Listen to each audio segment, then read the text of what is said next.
158 Fabiano Faorlin. Fabiano,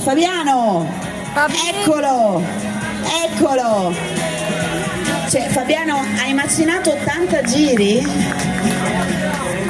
Non ho contato i giri, non so, e i chilometri non so neanche perché il ristoro era un po' troppo lontano.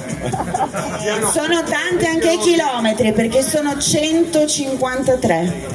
Ah, 153. Ah, perché mi aveva detto Silvano il presidente 140. Sono aumentati. Ah, sì. Viene dal Belgio il signore qua. Allora, adesso ci spieghi, perché tu hai fatto un bel po' di chilometri per venire qui da noi. Se ce la faccio però. Avevo i genitori a Portogruaro e ho perso il papà l'anno scorso e la mamma a luglio e volevo fare un'impresa per la mamma. Bravo! Grazie, quindi tantissimi chilometri, sei venuto a Udine, hai fatto le 24 ore e questo è l'applauso per te.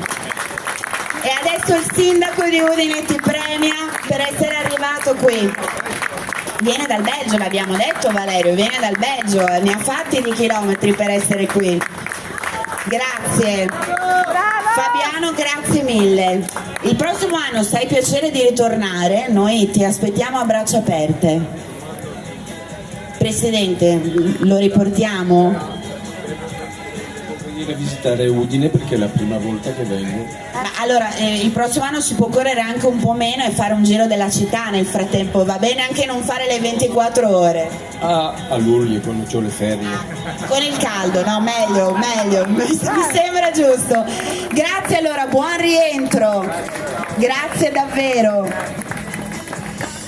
Signori, con il pettorale 800